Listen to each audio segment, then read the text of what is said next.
Welcome to the show.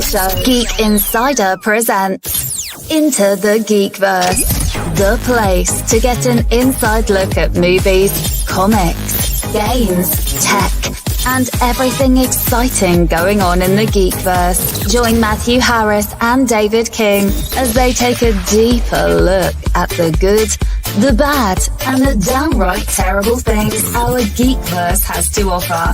With live chat, geek news, special guests, and lots more. So sit back, relax, and join us for a peek into the Geekverse. Hey everyone, it's a known fact that when brushing, most people miss up to 40% of their teeth. But thankfully, the Hum by Colgate has you covered. Hum by Colgate is a smart toothbrush and app combination that will give you and the kids sparkling smiles and more of them. Colgate is the official sponsor of Into the Geekverse, and you can get into the rhythm of better brushing by heading over to shop.colgate.com. As an official insider, you can use discount code GEEK20 and get 20% off the Hum by Colgate. That's shop.colgate.com and discount code GEEK20.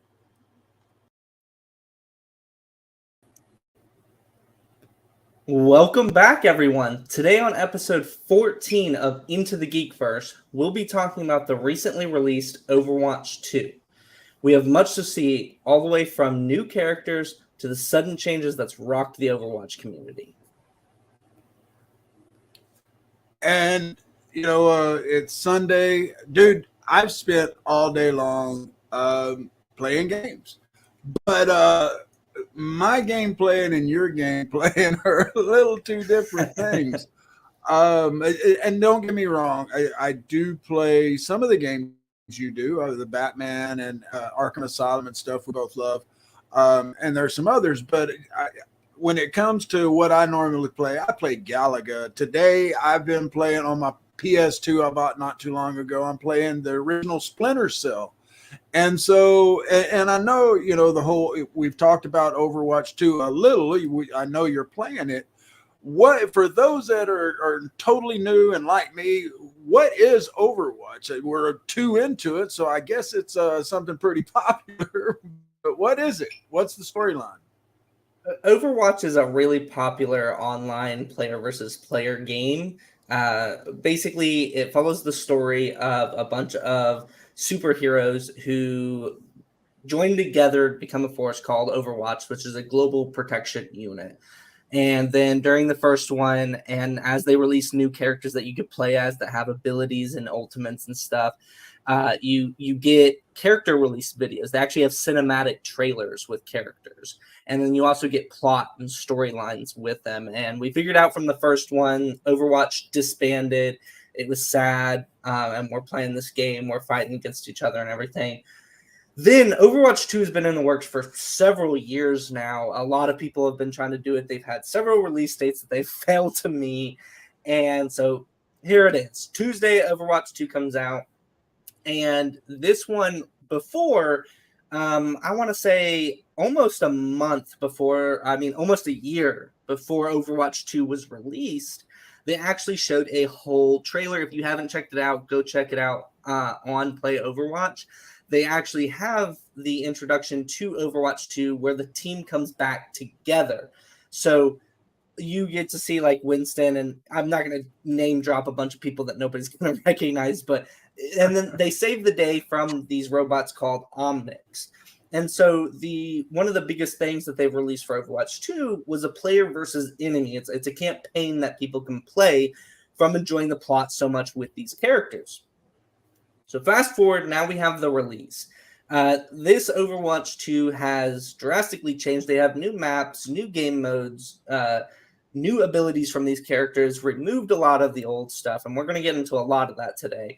But there's a whole story and cinematic universe through this, and you could check out all those trailers and new characters on Play Overwatch on YouTube, and they'll show you everything. Like the new character Kiriko, who was released with Overwatch 2, just had her trailer drop yesterday, and it was amazing, I've got to say. It made me way more excited to play the character. That's really cool. I mean, unfortunately, I can't play first person shooters. I haven't been able to. I used to love them, but I never understood why I would get sick when I would play them. If I moved slow, it was one thing, but if I played, fast, if you had to move fast, which a lot of them you do, I would get nauseated and break out in cold sweat and just end up barfing my guts out. And what I finally figured out is I was getting motion sickness. And someone told me, hey, take Dramamine or whatever it is. And I was like, man, I ain't taking drugs to be able to play a fucking game. But Call of Duty, all of those I really like. And I have seen some of the gameplay of Overwatch, and it does look badass. I just can't play them. And I really wish that there was a way. I know it's, probably physics impossible to do one where you can do third person PvP, or first person PvP, or you could actually change it to where you have third person. And even then I might get sick, but I don't think so, because I can play flying games in first person. I can play racing games in first person. So I don't know racing games in third person and flying games in third person. Hang on, asshole. He's right, but you take other drugs while playing. It's not considered a drug if God created it, is what I'm going to say. But anyway, so what, you got to get in on Overwatch 2 like the second that it came out, or you tried. Tell everyone how the pre-launch, what you had to do to get signed up, and then what happened. So with that being said, we'll go back a little bit even further. There was a limited beta release, and betas are when games are about to release and they allow access to some players to be able to test it out and be able to get like final touches made before the entire game releases. So the beta came out, and we were able to play Junker Queen, which was a new character, and Sojourn, which was a new character, as well as you get to see all the different character changes in the beta. So I got access to that. I played it. I enjoyed the very limited time I got to play it because they had it on a very short rope. And so I was excited. I got to try the new maps. I got to try the new characters. And back to your question on Overwatch 2. So as many of y'all may already know if you're tuning in because of the recent Overwatch 2 news, Overwatch 2 on release suffered a massive DDoS attack. Yeah. And that DDoS attack heavily put a hurt on their limited server space already for players.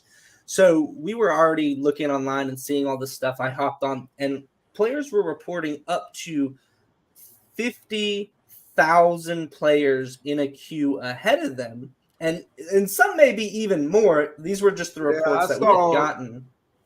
I saw some higher on Twitter. I think the highest I saw was 60,000, so not much higher. But yeah, I thought maybe crazy. One of them was in the hundreds of thousands, but I didn't want to say that. I couldn't remember if I did. Well, I did see someone say that, but the screenshot that I saw, the highest that I saw was 60. And the worst part about that was, even if you waited the hours upon hours to do it, sometimes even when you got ahead, and you're ready to queue into it, then they just kick you all the way in the back again. Right. And then and I would not say it was a success. I would not say it was a very successful launch. I guess it was successful because the game was still able to be played by some people. Go ahead. But that goes to the question of can it ever be prevented, these DDoS attacks? Because, okay, let's say that they went ahead and they had, a bazillion servers. these assholes that do this stuff have nothing but time on their hands. They're going to have all that stuff in their freaking arsenal. They're already going to know in their game plan. And so they're still going to attack. And there's a lot of these, man, I don't want to start calling them names because then they come after me. But there's a lot of these folks that just, I mean, there's no reason for it. Why do it? A DDoS attack, the lamest of the lame can do it. You know, you want to impress me, go and hack the Pentagon, you know, and share the UFO papers. That's going to impress me. A DDoS attack doesn't impress me. Pisses me off. I've had it happen to me before. But, you know, but is it the game player's fault when something like that happens? I know everybody blames them, you know, God damn it, I can't get on the game. But whose fault is it? The lame assholes that are doing that? Or, I mean, you know a little bit more on the technical side. Can a DDoS attack be prevented? So you bring up a good point. There's always going to be people out there that are causing these cyber attacks, and they have nothing but time on their hands, and they're just coming up with the newest and greatest things to outdo security. So with that being said, I think right now there definitely is certain preventative measures I don't believe were taking place here. You got to think about big name brands like Call of Duty who have releases very often. Those would benefit much more from those people doing DDoS attacks if they're looking for a reaction or whatever, ransom, you know, the money to getting out of it. But obviously they have some sort of security measure in place that prevents it. With the massive crushing defeats that Blizzard has been, which is the company who puts out Overwatch, has been suffering from, all these allegations and lawsuits and everything, I don't think that they put that security measure into place here. I think that they also probably could have had more servers unless they forgot to have them online or something. I think it could have been better. I mean, it is what it is. Time has passed. They managed through it. But stuff we get into later to this video also is going to bring some of that stuff to light. And I think once I mention it later on, you'll be like, that's what you were talking about at the beginning of the show. Well, and you may touch on this. I know I don't know if it was 24. It seemed like it was like 36 hours later, they came out on Twitter and they were like, hey, we finally got it fixed. You shouldn't be having any problems now. And you were still having a little bit of issues. But you know, there's a lot to go through on this. You know, I know you spent a good amount of time playing the game, getting the feel of it, checking out the different characters. And, you know, so tell us what you found. Yeah. The last thing I was wanting to mention about the beginning release of Overwatch 2 was even if you got into play it, I got maybe 40 minutes, max an hour, and they kicked me off and put me back at the back of the line. So that was awesome. Loved it so much. And that's not a DDoS attack. That is a calculated move by them. That to me sounds like they knew there was a chance that they weren't going to be able to handle everybody, and so they put a time limit on it of 60 minutes or what have you, and then we'll kick them, and so we can cycle through. And so to me, that kind of shifts the blame towards Blizzard. And has anybody even came out and said, yeah, that was us, we fucked up Blizzard, with a DDoS attack? Because a lot of the times you get that shit, it's whatever group, and I ain't heard anything. So is it really a DDoS attack, or did Blizzard just go, DDoS, somebody was hitting us? Because like you said, Blizzard has fucked up in the past and recent past. And if I was a gaming company and everything went to shit, I would claim DDoS attack. I'd be like, no, it's not our fault. I think we'll leave it up to our viewers, listen and watch this all the way to the end and, make up your own mind. Let us know what you think. Is it Blizzard trying to pull a cowl over our eyes, or is it a DDoS attack? You let us know. Because I hadn't even thought about that until just now. You know, we talked about it. We assumed it was the DDoS, like they said, but it just kind of hits me. If I was a game developer, that's what I would say too. And, you know, it wouldn't be a question like you were saying a minute ago with Call of Duty. You know, so I forget who puts it out right now, but they have Sledgehammer, several. Right. And, you know, Activision, as folks that tuned in last week on the podcast or 3 weeks ago, when we had Howard Scott Warshaw on from Atari, Activision actually started out as an offshoot of Atari. And Activision has been around for a long, long time, and they built that reputation up.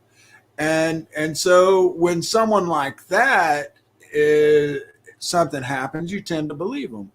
Blizzard has kind of ruined their reputation or softened their reputation over the last few years. And, you know, it seems to, or will you tell us before you move on what you want to discuss? Is it smoothed out now? You know, we're post 5 days release. Is it smoothed out now? I think it's a great question. I've gotten the chance to play it some, and through the days and through the updates, they have fixed certain things. Other things have failed, fixed certain things. As far as the couple of times that I've played today, I have been able to get online with no queue, get off, get online, get off, get online, and no queue several times. I'm able to get in and queue for another match at faster paces.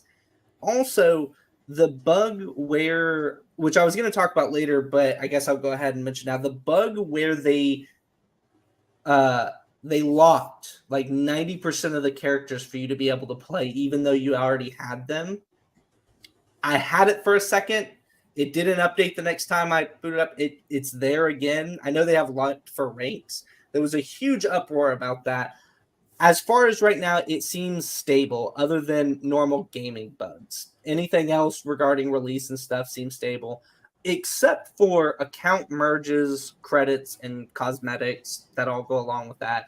I lost 7,000 credits that I had saved up from the other game, which can buy 7 epic skins, which is like the top tier skins. And I lost all of it. None of my cosmetics from my Xbox account, because you're supposed to merge from Xbox, PlayStation, PC. You're supposed to merge it all. I lost cosmetics. It was a huge bummer, and they have reported they're still working on that. Other than that, getting into the game, playing the game, you still can. It's just the whole merging of accounts that's still getting worked on, it seems like. As well as any little flaws that they'll slowly work on, like any game will work on. And backing up real quick, Jason had a question from chat. He said, DOS attack, like an internal hack. No, DDoS attack is direct denial of service attack. It's basically that they flood the servers with mass amounts of information and it slows it way down. There's a lot more technical aspects to it, but that's the basics of it. And real quick, folks, I just want to mention again, in case you're just tuning in, we are officially sponsored by Colgate. And you can get the Hum by Colgate at shop.colgate.com at 20% off if you just put in the discount code GEEK20. And again, Colgate is the official sponsor of Into the Geekverse. And I'll take that off. And I was sitting there telling you, I don't know that I'll have much to talk about. I do this all the time. I was like, I don't know if I'm going to have much to talk about this game because, as I mentioned earlier, I don't play the first-person shooters, and I don't know anything about Overwatch. But this is pretty cool, and we hadn't even gotten into gameplay yet. I did get a chance to watch, when we were playing around with Twitch. And, folks, we are available on Twitch, but we have a new TikTok channel now. Is Geek Insider, and David's been working hard on it. He's had a hard on for it, and he's worked hard on it. But it is it's got some snips from various shows, And so make sure you head over there, follow us, like some of the videos, help us get to growing on that.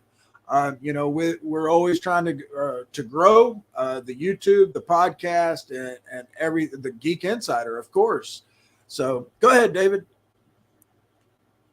Like Matthew said with the TikTok, if you do join in, there's going to be teasers for our videos.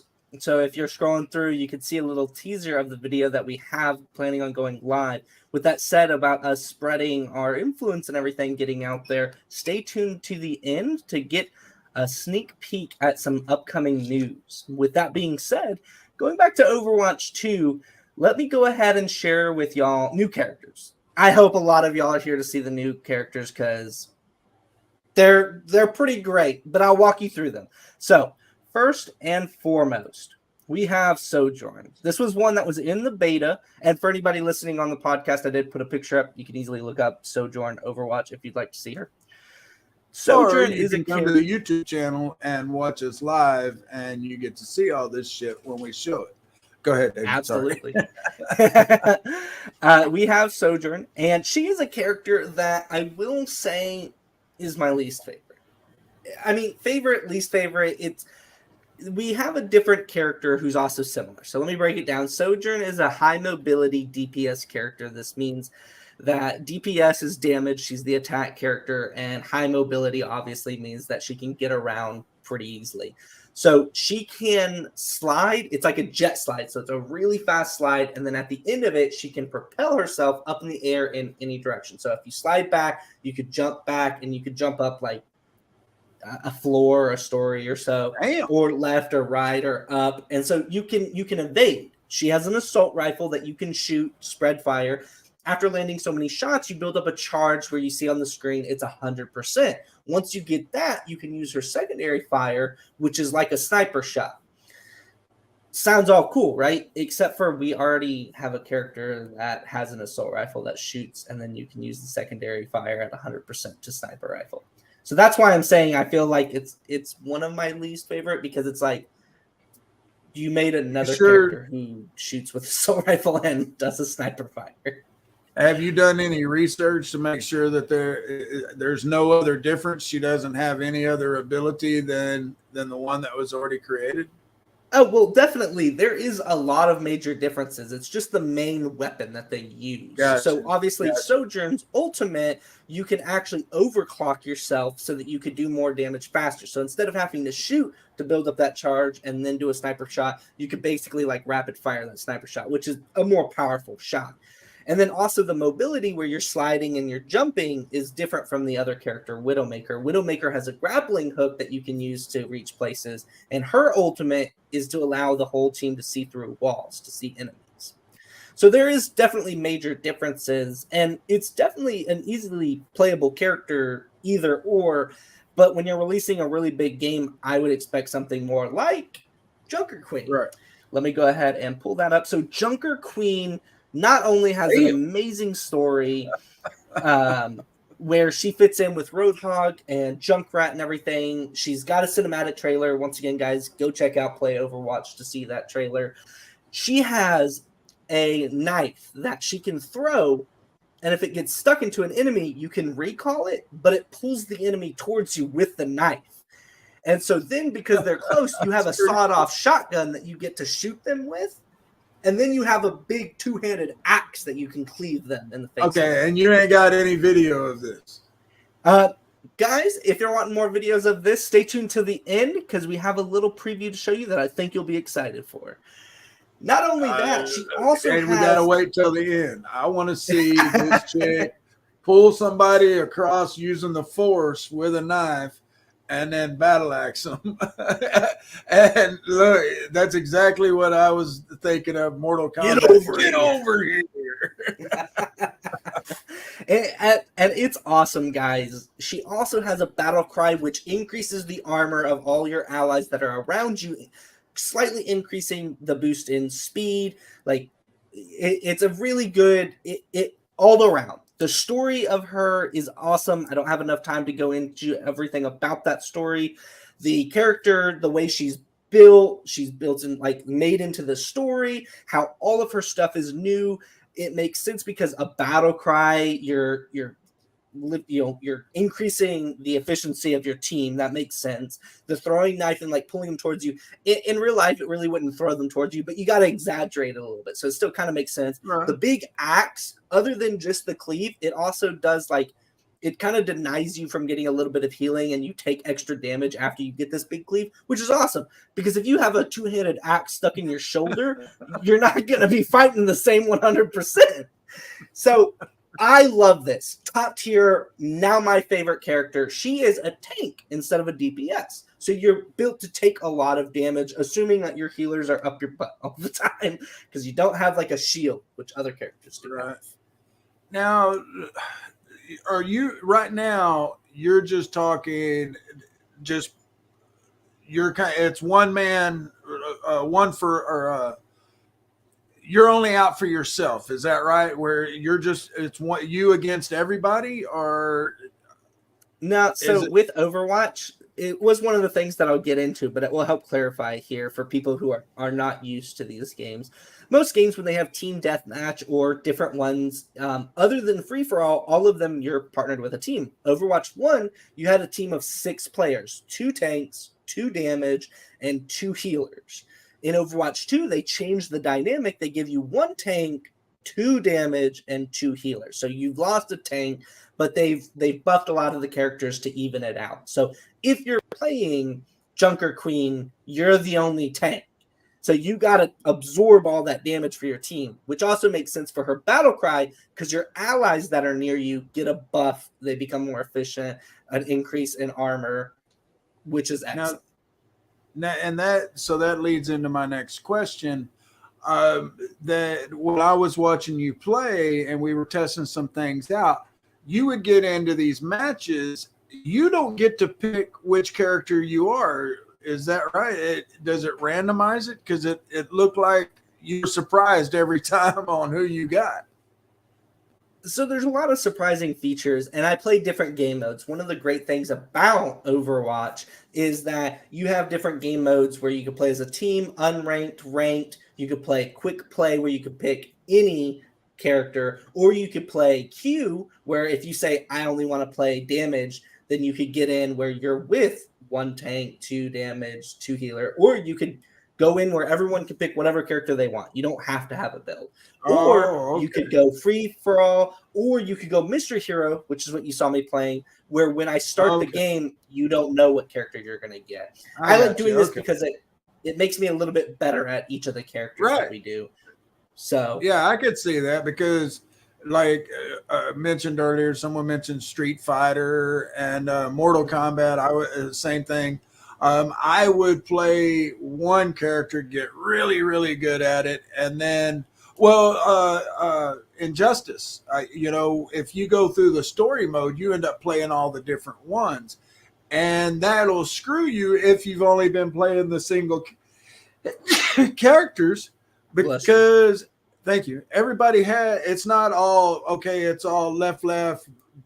B or whatever. Everybody has different combinations that do different things, and so that's pretty cool that you can pick a mode that lets you get better at each of those characters. That's pretty cool. I'm gonna put you on full screen. I'll be right back. Alrighty. So while Matthew is gone for a moment, we're going to go over the last and final new character that was released with Overwatch 2.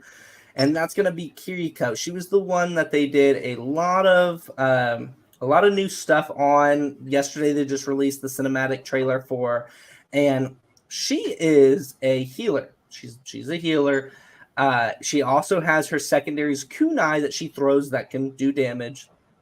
Then you also have a teleport ability where you can teleport to a certain proximity to your teammates, which is excellent when you need to heal.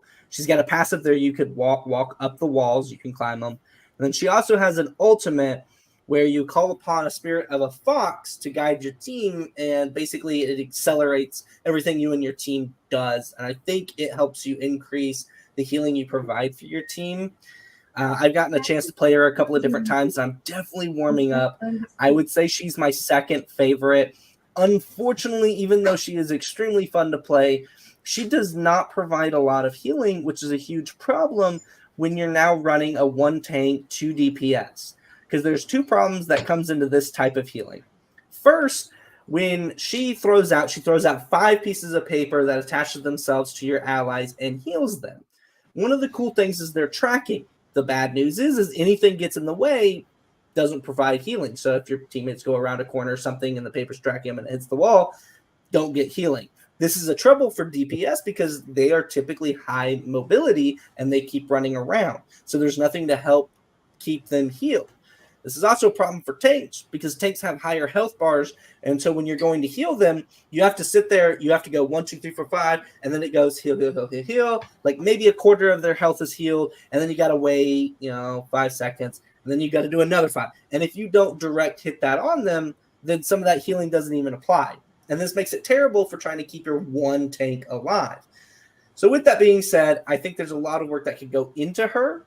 But still a number 2 on my list for the favorite new characters because she's extremely fun to play. She's got a lot of ways that she can change. The only other thing I didn't like about her is I think her teleportation needs a better lock-on and recognition of allies because there's a lot of times where I'm at the end of my rope fighting and, now I'm having to do damage, which is not what I'm supposed to. I'm a healer. And I turn around to look at my teammate to teleport to them so I'm out of the fight, so I don't die. I need to stay in it to heal my teammates. Right. I turn around and I look at them, but if you don't get it just right, you can't teleport to them, which is really bad because the whole idea is either getting to them really quick to provide healing or backing out of a fight so you could stay in the fight for a longer run. And if you're trying to back out and it doesn't really lock on very easy, then it's just a frustration rather than a huge and if the healing's not that great, then go ahead. I was just gonna say, so even when you're backing out of a fight, you have to lock on to a team member to teleport? You don't have to. You can be like any other player and you could try to use different coverages, you could try to turn around, but because you're a healer, you have less health, which means because she's a healer, they're giving her another ability to give her a quicker out. Right. So we're covering just one specific ability, and I just think that they could make the target better. Well, that's what I'm saying. To teleport away, she has to lock on to a team member? Correct. She can't just be like Nightcrawler and just bounce away somewhere. Yeah, that would suck in a battle if you got to search around and find someone to lock on to get away, or they're getting their ass kicked and you end up looking to the left, look to the right. Finally, you lock on them and they're dead. Yeah, and before all you haters come in here saying you should have better situation awareness, you should know where your players are, you're not a good player or anything like that. Keep in mind that I've played Overwatch since it first came out. I believe that I am good. I will not say the best at knowing where they are. I will snap around because I play on PC. I will snap onto them looking at it, but they're moving too. So how am I supposed to know which way they're going to move to lock onto them to teleport to them? And as I play it more, I'm getting better, but I feel like if you're going to give her low health and you're going to give her a way out, increase it a little bit. The area of lock-on effect should be increased. With that being said, that was the 3 new characters of Overwatch 2. Unfortunately, the one that I just mentioned, you cannot play unless you utilize the new Battle Pass. I'll get into that here in a second. But if you buy the Battle Pass, like the introduction into Overwatch 2 and everything, you can play her instantly. Now, going into the Battle Pass.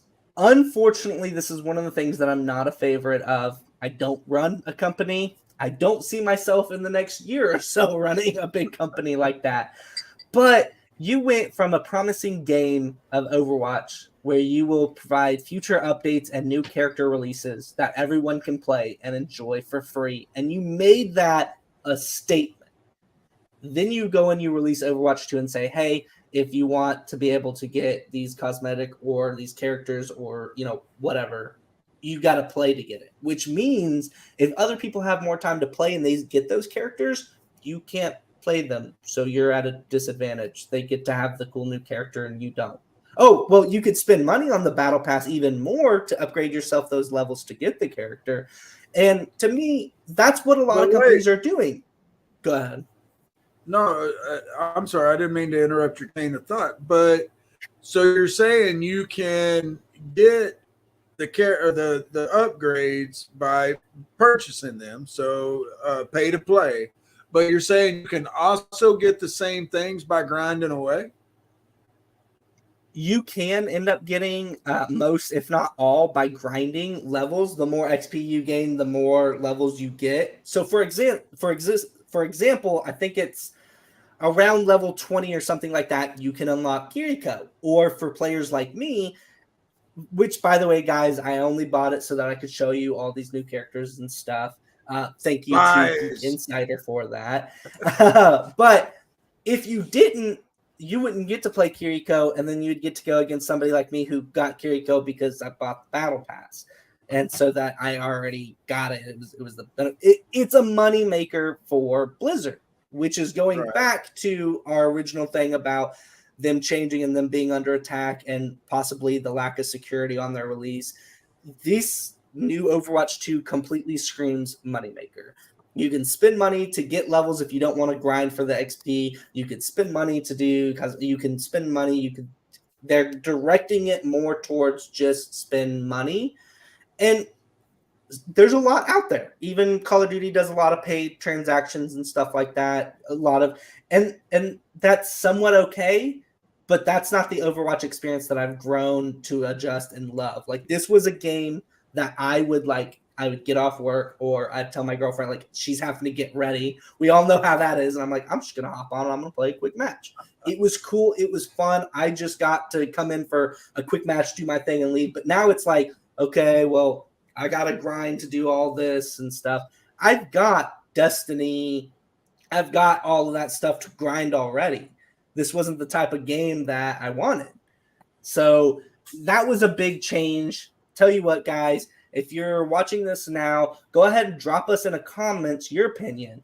Do you like the original Overwatch 1 where you got those characters immediately and you got to play? Or do you like now that they're building it like other companies where you have to complete so many levels to get to it? We'd like to hear your feedback on that. Is it now? And if it's not, do you foresee it happening where it's like so many other pay to play or play to win?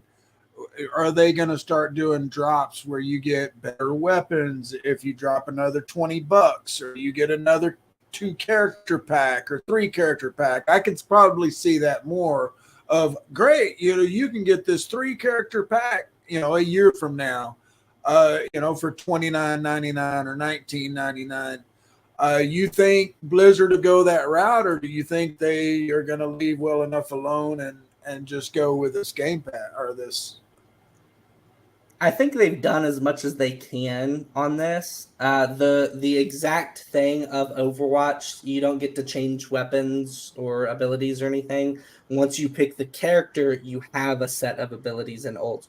If you die, you can change character to do different abilities, weapons, or whatever. But each one has their own set stuff. Which is really healthy, because if I'm going against the team, I like knowing, like, okay, that person can do these abilities. We need to keep out. Or I can team call. I could say their enemy Sojourn has their ult.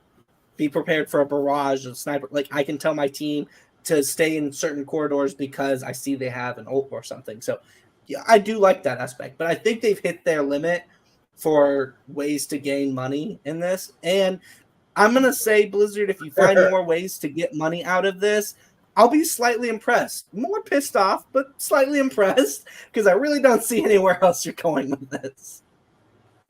And Jason, he's one of our faithful listeners / watchers, and he said, "Or spend $20 for 20 million fake dollars."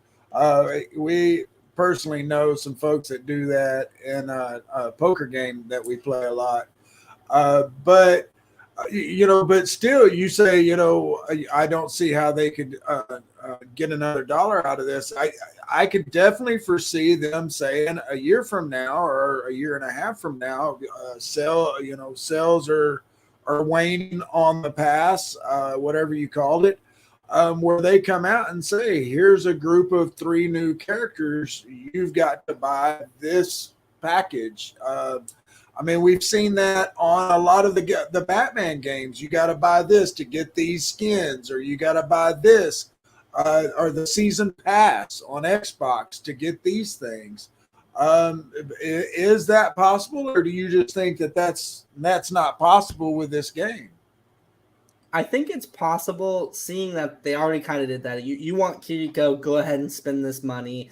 And I think they could possibly do that again. But if they just say, hey, we've made limited characters to only people who buy this, I think that it's going to damage their reputation even more. Because they've already said people can play XP to get those characters.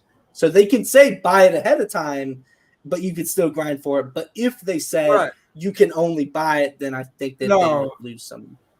Yeah, that would fuck them. But if they ended up going, once you get to level 150 or 200, you can get this. And at 250, you can get this one. 300, you can get this one. Or for $19.99, you can get all three of them now. It's just, I could foresee something like that. And then like you said a minute ago, I understand that gaming companies are out to make money. You've got programmers to pay. You've got marketing department to pay. You've got just fucking electric bills to pay, server bills to pay. Lawsuits in this case. Right. You've got a lot of stuff going on.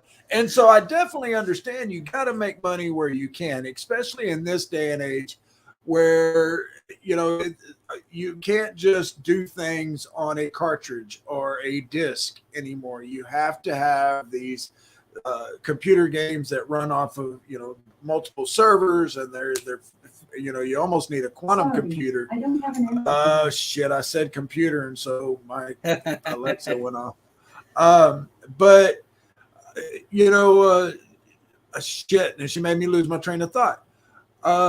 But yeah, it's these days you can't just go buy the cartridges, you can't just go buy the disc, and so there is a lot of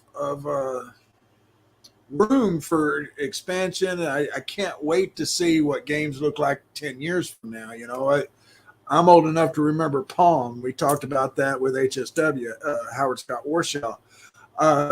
He was with Atari, and again, I'm kind of just spinning my wheels, trying to think of where I was going with the whole damn thing before Alexa fucked me.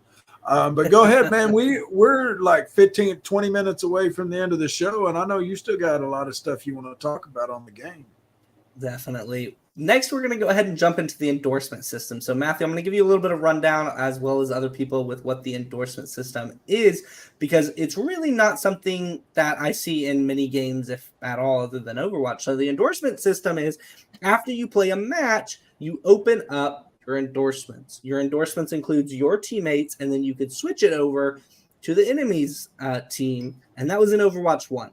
You have 3 endorsement points after every match to go through, and you select your teammates or enemy who played exceptionally well and you want to give a kudos to. Once you do that, you get ranked based off of your endorsement, saying, hey, you've gotten this many endorsements, given endorsements, and then every once in a while they're like, hey, here's 4 free loot boxes because you're endorsing, you're keeping the game going, you're doing good camaraderie. Loved it. You got 3. You got to sit and choose. You could click who you wanted to endorse. And even if your team sucked, you could endorse the enemy team. Like, hey, you kicked my ass several times. Kudos to you. Right. Anyways, cool. That was awesome. I really loved that. And I thought it was a really good way of moving the game forward and like friendliness. Fast forward to Overwatch 2. You still got endorsements. I was happy. I pressed that key, pulled it up. I was like, oh, there's not a way to go on the enemy team. Okay, I've still got 4 teammates that I can endorse. I click on it. You cannot endorse this person because it's already been endorsed. I was like, okay, I've never gotten that message again. Click the next person. You cannot endorse them because they've already been endorsed. Click the next one. You cannot endorse them because and I click the last person and it goes, okay, you successfully did it. I go to click. What the hell? And I only got 1. I didn't even get 3. So I feel like this completely defeats the purpose because you can't endorse enemy teammates for good camaraderie. And you have to choose, literally, if everybody goes to do it, everyone gets an endorsement. And it's not like good leadership, good gameplay, good sportsmanship. You used to be able to choose. Now you just click on their name. And because it's so limited, everyone gets one. even if there was unless one you person just who was back out, AFK. right? You Unless could just not do it. right? Yeah, but it's just kind of like, I don't know. I was upset about that. I was like, that was a really cool idea that you implemented. And that sounds now like it's a badass. Like I was saying, that was I was going, yeah, that's cool. That's cool as you were describing it, because that is a cool system. If you can go and give an upvote to your enemy, like you were saying, that they whipped your ass. Because I've had that in a lot of the games that I've played, where you're like, man, that son of a bitch is good. But that's kind of fucked up that they make it like that, because then if the player is badass, they get one vote, and then the shittiest player from the same round can get the same amount of votes. What the hell does that do? Dude, I felt so great when I was playing Overwatch 1 and I end a match and I hear a ding, you got an endorsement, ding, you got an endorsement, ding, you got an endorsement. I'm like, sweet, I got like 3 endorsements from that match. Awesome, Let's keep this going. But I didn't even get a ding unless nobody's endorsed me. No, I'm endorsement level 3 out of 4, so I don't even get the ding or anything anymore. I thought that was kind of weird, but going off of that, I just realized that I'm going to roll back to one of our commenters talking about $20 for those millions of dollars. You can spend, you can buy 10 tiers for 2,000 credits of in-game currency, which is a lot. You could buy 2 epic, or you could do the 10.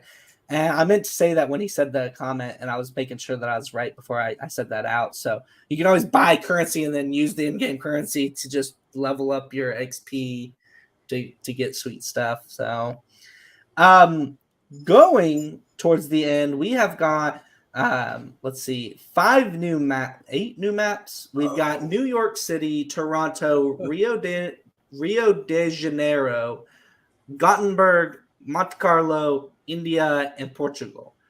And I've played most of these, if not all of them. They're pretty sweet. Most of them are switching between the old game modes, and some of them have access to the new game mode, the robot push. And it's basically tug of war.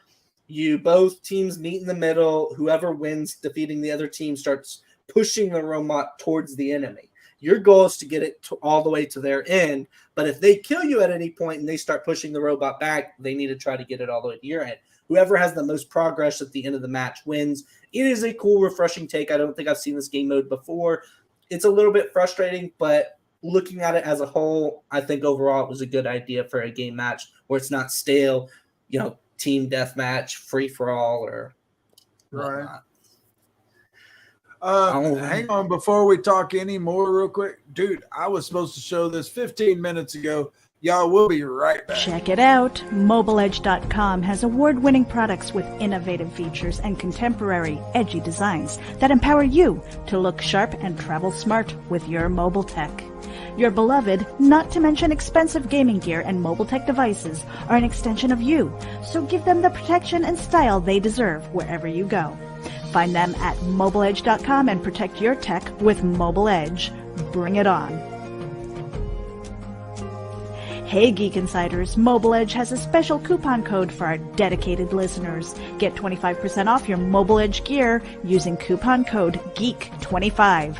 That's GEEK25. Geek out. So, in other words, you can go to coregaming.com, type in Geek25, get 25% off. And you can go to shop.colgate.com, pick out your Hum by Colgate, type in Geek20, and get 20% off. Dude, we got some pretty cool stuff going on here into the Geekverse. Yeah, absolutely. And we all use Colgate products. And I mean, if you don't, where are you at? Colgate is just the toothpaste branding company. Like, this is what everybody uses. It's cheap. Dude, it's good. Growing up, mom would buy Crest or whatever. But the Colgate, the red, dude, I had to get that. And if she didn't, I didn't get it a lot growing up. But once I became an adult, that was my shit. It was the Colgate, the red, the regular Colgate. But anyway, we only got, we can go over a little bit, of course. We've been known to do that a time or 10. And I know you still got a lot that you want to cover on this because this is, I mean, we're only, I forget what day it launched, but we're only 4 or 5 days, Tuesday. So this is Sunday. We're 5 days post-launch. There was a lot of guffaws, a lot of hiccups getting going, but it's kind of getting rocking now. And I know that you've played a good little bit. You played, at least a half a dozen hours, if not more. And so go ahead. What else you got that you want to discuss with everybody?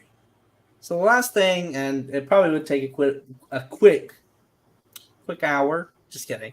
It'll take. Damn, dude, you almost made me choke.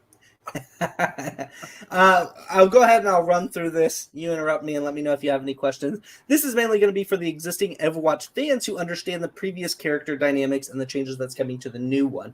So, getting started is going to be Bastion. For people who don't know, Bastion is a character who can turn into a turret, a minigun, and just sit there and mow down enemy players. This was the most unfun character to go up against ever because you always felt like, wow, that's really cheap.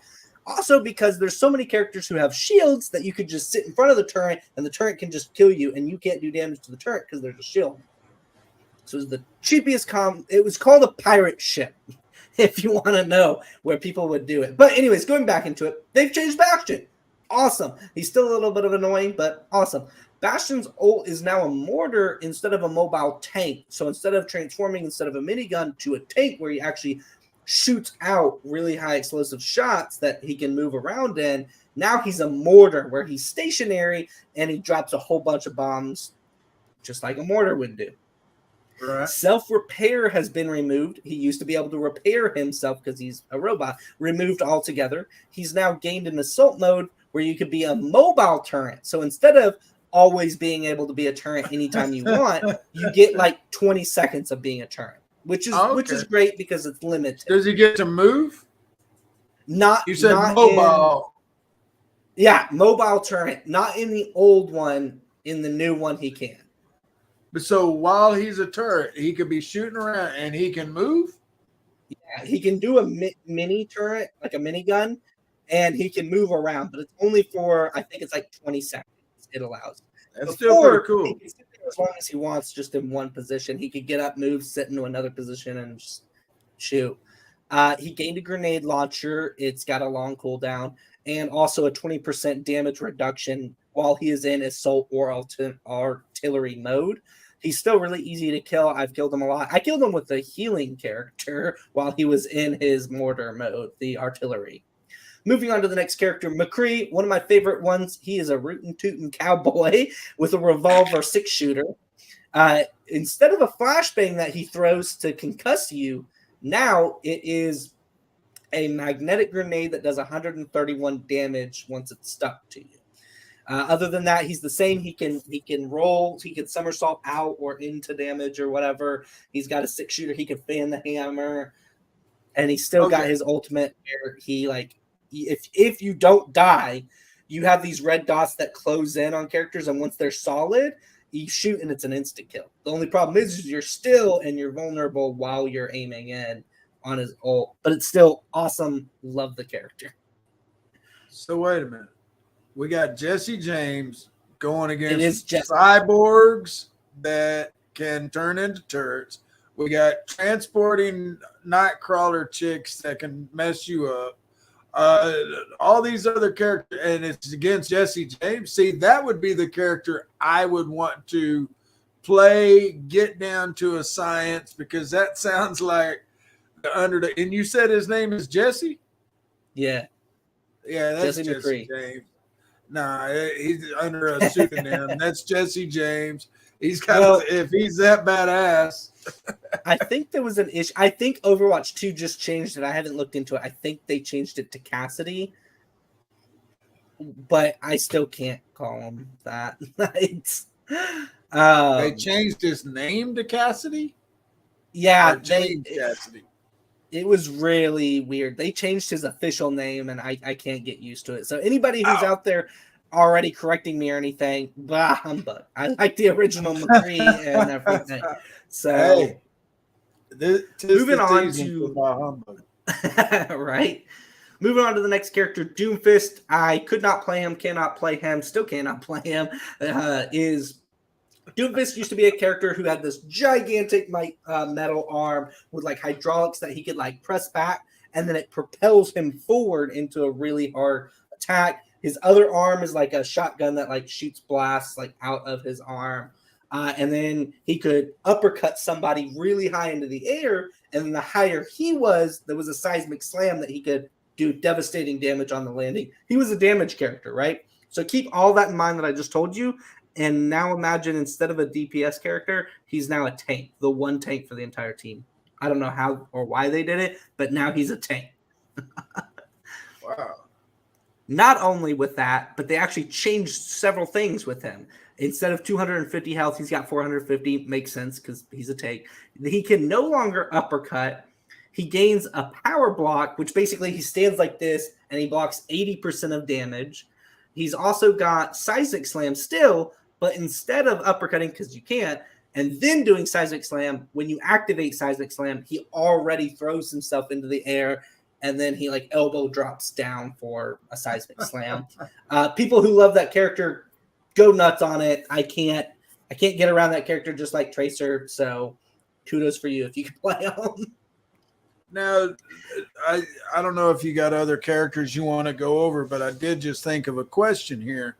One thing that always freaking kept me away from multiplayer on Xbox is that anytime you'd go on, I don't know what devices they would use, whatever this thing is, I call it a stutterer, because I would get to playing them, and if you start beating them, all of a sudden your game starts stuttering, where it's like a DDoS, where you are just flooded, you can't move, and then they end up killing you, or you time out and they end up winning.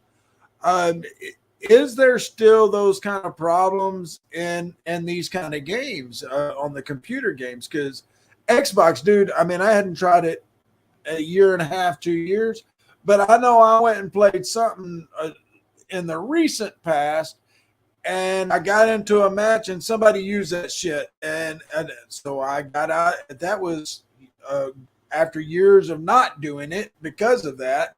Played it, it still happened, so I gave that shit up. So it does that happen with the PC playing or the computer playing? So it's not something that I'm familiar with particularly. I know it was PC. I don't have that issue going into games unless it's my actual PC that ends up crashing. I do know, however, Right, because I also have a PlayStation and an Xbox, whenever you get into moments when you're playing player versus player, you're using your internet connectivity as well as the full power of the gaming console to be able to push out what you're trying to do in an activity. Whenever you're shooting or you're doing something from far away and you're not engaged, you don't seem to see any difference. When you're taking fire on, or when you're retaliating and you feel like you've got a good match going on, you can experience delays, stutters, stuff like that you're experiencing due to the high input that the network is having to do. It's having to spit network connectivity at you about what they're doing, and you're having to spit it out, trying to equal it out, as well as using it for all the mechanisms that you're doing. And since consoles are a little bit behind in power from PC, depending on the PC that you build, consoles, hey, you've got solid states, you're coming up there. But I do know that is sometimes an issue with that. I always assumed it was because of network connectivity and the input. Because think about how complicated these games are. You're holding two buttons and pressing another one to do one thing. You're trying to do all this at but one no, time. dude, I've seen this in racing games. Where, and I forget what it was. I'd have to do more research, but it was, from my understanding at the time, it was something that they connected up to their Xbox, and there was a switch or a button they could hit, and it hit their opponents. Because I would get it, and then you'd be driving, and all of a sudden it's and your car's actually, or your person's actually moving like that, and so they're able to get up on you or past you. Oh, wow. And that's why I always called it a stutterer, and it was full on cheating. It's not my connection. It's not the system. Up until, if I was losing, it was just fine. It would go all night long without any issue as long as I was losing. But if I started winning, then it would do this thing. And so I take it that you answered my question. It doesn't happen in these sort of games unless it's your system or your connection. And not that and I've that's probably experienced. right. Maybe I And just suck 100% of the time. But if y'all have experienced this, come onto the YouTube channel, drop us a note, or you can email us, david@geekinsider.com, matthew@geekinsider.com. Let us know that you've ran into these kind of things. Or if you're like Matthew, you're stupid. This never happened on the Xbox either. If it didn't, then that's a Mandela effect, because I guarantee you it happened to me a lot of times. But anyway, we're at the top of the hour. Do you still have some other things that you want to cover on here? I'll tell you what, we'll go over one other character that had a massive change, and then we'll go ahead and we'll wrap this up. So everybody, appreciate you sticking around. We'll go ahead and give this last character a run through. So Orisa, she's one of my favorite characters that I played in Overwatch 1. She was a metal scimitar. She was a robot scimitar that this little girl created. There's a whole story behind it. But as that character, you have a machine gun for an arm. It's not like a minigun, but it's, a lot of ammo. You rapid fire. You move somewhat slow because you're a tank. You could shoot out a shield that wherever it lands, it pops a half of a dome to protect your team with a certain amount of health on it. Then you also have Holt, which fortifies you and basically reduces incoming damage and any effects that would happen to you, like people who hit you with nades that prevent you from gaining health or anything. None of that works while you're in that effect. Really super cool character to play. Her ultimate, you threw down this bongo. Don't ask me why it's bongo, but it's hilarious that it's a bongo. You throw down this bongo, and all teammates that were within the facility get a huge damage increase while that ultimate is active. Other enemy teams can destroy the ultimate, even though it's only good for a few seconds. So it's not too overpowered, but it's really cool if you use it in the right instances. Love this character. Complete overhaul. In Overwatch 2, they've removed Halt, they've removed the barrier, and they've removed the ult. They pretty much removed everything from this character. You gained an energy javelin that you can throw at somebody and it pierces them, it knocks them back. You gained a javelin spin, which deflects enemies' projectiles. And you can even use it to push people back. It increases your mobility a little bit. And then her ultimate is now where she spins this javelin up in the air. How horses do this thing up in the air? She does that. And then And then when she ends it, she slams it on the ground. It pulls people in, and it does up to 500 damage. It's super overpowered, but I still don't like that they changed her. I really liked how she had it. She used to be able to shoot an orb out, and then when you could control when the orb stopped, and when it stopped, it pulled people together in a group. So if somebody was trying to evade, you almost finished killing them, but then they walk behind a wall where you don't have a clear line of sight, you could shoot this orb out and then activate it, and it would pull them out from under the wall, and you could finish them. Of course, that was on an ability cooldown, but it was still cool if you kept it for the right circumstances. It was awesome. I hate that they changed this character overall. She's super overpowered. I see characters using it all the time because she can stay alive. I hope it changes a lot more going forward. But with that being said, Matthew, was there any other questions that you had on Overwatch 2, Overwatch, the future of gaming, or anything before we wrap today's episode up? Just compared to other games that you have played, other new games that you have played recently, where do you stack Overwatch 2? Is there something that just blew it out of the water? Is it matched with anything recently, or is it just shit? Well, I gotta say it's a little bit hard because I don't find myself in PvP very often unless I'm with a friend that I can play with that makes it enjoyable. Otherwise, I'm getting wrecked, and what's the fun in that? So, with that being said, for a PvP, I still find that it's remaining a shred of the enjoyment that you can just hop on and play, and it's still not as devastating if you're losing a bunch or anything. It's just kind of cool to be able to do all these things. So it's still remaining a shred of it. The other PvP game that I play a lot is Destiny 2, and there's so much going on with that, and it's really hard to tell, like, is that hacks? Is that not? What's this? And it's extremely furious to play unless I'm playing with my girlfriend, because any game I play with my girlfriend is a fun time. And honestly, other games are a lot campaign. Dying Light 2, there's a console game for PlayStation, God of War Ragnarok, that's coming out, which I'm hugely anticipating for. Quick question. Is God of War, that's a first person, isn't it?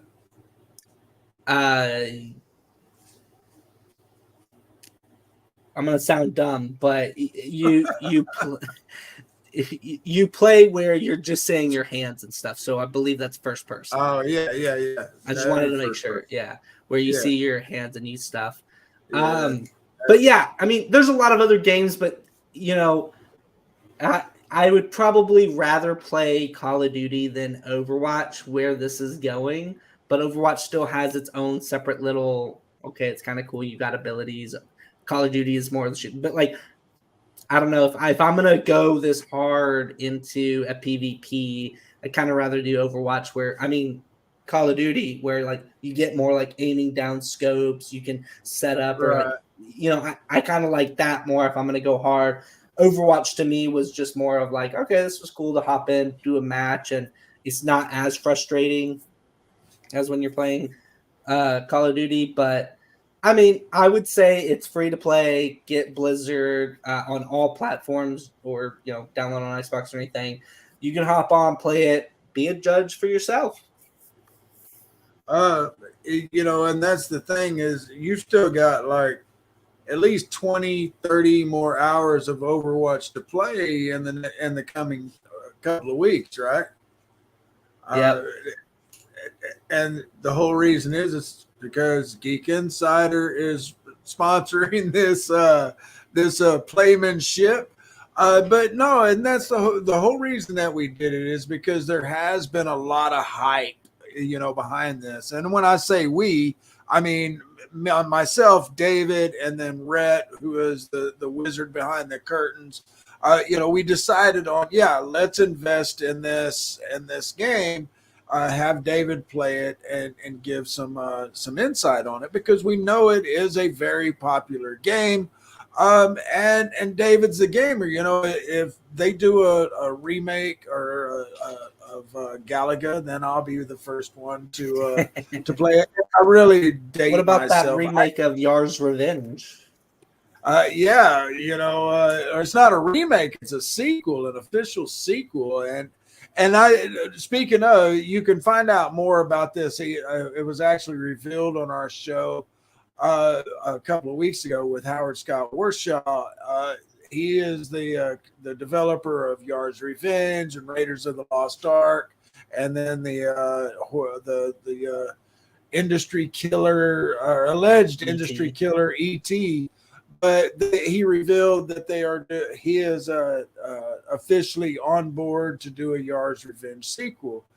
But that's the kind of stuff. Yeah, I'm looking forward to seeing what kind of transition they make from that simple 2600. I forget what the memory and everything was on it. You know, for the today's systems, we didn't even ask him what consoles this was being made for. Is it exclusively an Atari system that's coming out? We just don't know. But that's the kind of stuff that I generally play, is a lot of the old school stuff. I'm looking to get me a 2600. I want all of the old Nintendos. But I have my Xbox One. There's some games that I play on there. But oh, go ahead. No, I was just going to say you are more in line on the new stuff. And that's one thing that we plan to bring is we are bringing a new playlist to the Geek Insider channel that David's going to be spearheading. And David, why don't you tell him about it? Guys, if you love gaming content, everything new, things that are old, watching gameplay, make sure to check out Geek Play, brought to you by Geek Insiders. If you go to our Geek Insider YouTube channel, which you should already be here, head over to the playlist and go check out Geek Play. We're going to go ahead and launch this, where we're going to have me live doing gameplays over various different game titles. Make sure to stay tuned. Drop some in the comments about any games that you'd like to be checked out, and I'll make sure to put that on my list for you guys. With that being said, we'll show you a little bit of a teaser about what's to come.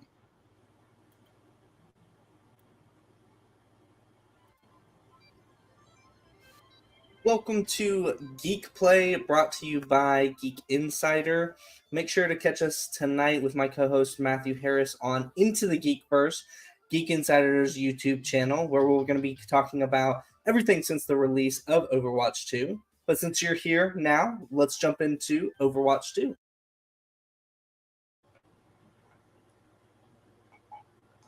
Alrighty, everybody. I hope you enjoyed that little bit of a teaser, and I hope you're just as excited as I am to bring you Geek Play. You caught me off guard there. I thought it was going to be a minute or so, and it was going to show some play, but that's cool.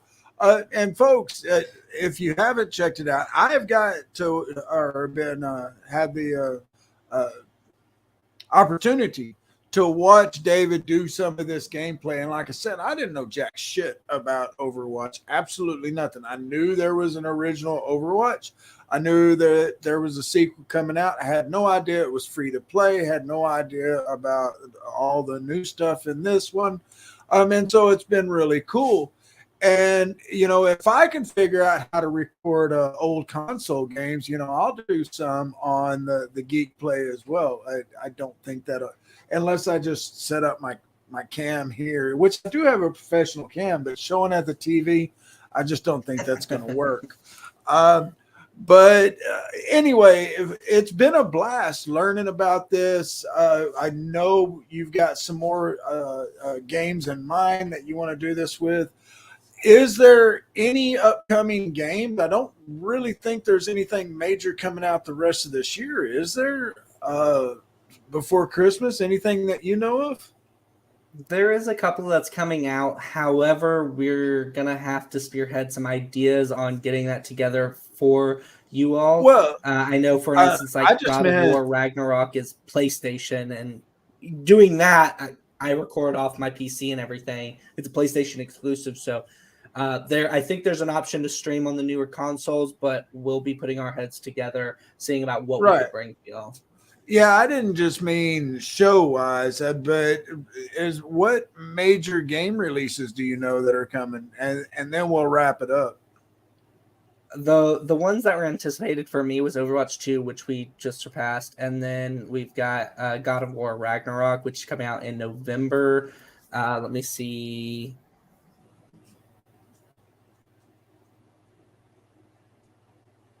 Yeah, it looks like the other ones, like Horizon Forbidden West and everything, already came out, which I got and beat on PlayStation. So as it's coming up to the end of the year, God of War is my most anticipated and will be probably taking a lot of my hours.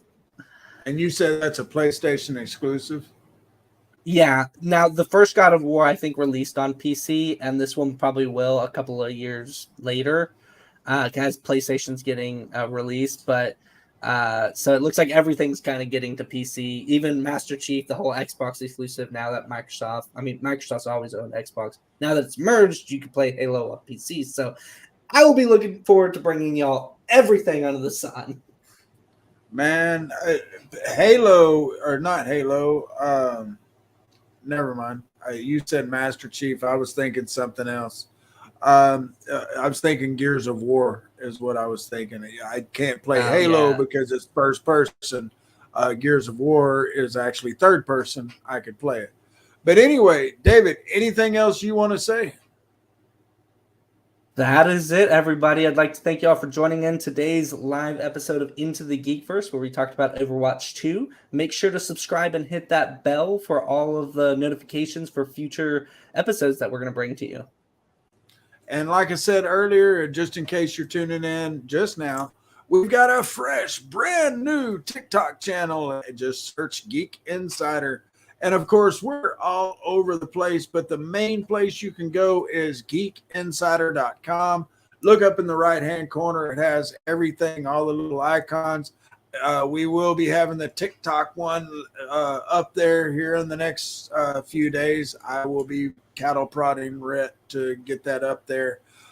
Folks, if you have any show ideas, any comments that you didn't get to make during the live show, you can email David at geekinsider.com, Matthew at geekinsider.com. Imagine that. But other than that, stay tuned for next week's episode, She-Hulk, from the finale Thursday night of She-Hulk, where we're going to be going over all of the episodes, which is 9 episodes, not 6. I know y'all are used to 6. We got 9, and we're going to be talking to you about She-Hulk, each of the episodes, what we think about it. So stay tuned.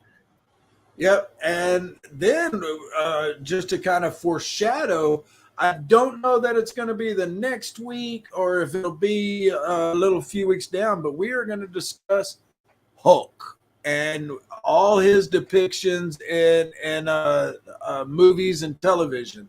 So because we got Professor Hulk and She-Hulk, and I really don't know that I'm happy about it. But we'll save that for next week. Everybody have a great week. I'm Matthew, and he is David King.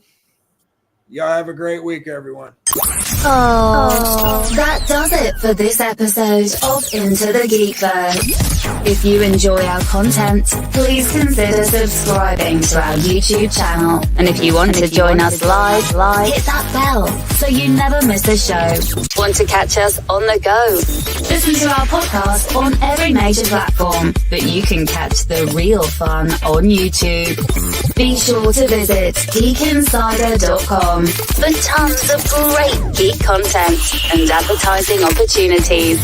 And if you want to stay up to date on all things geeky, sign up for our newsletter. We'll see you next Sunday at 9 p.m. Central. And if you're not here, we might have to revoke your geek card. Have a great week, everyone.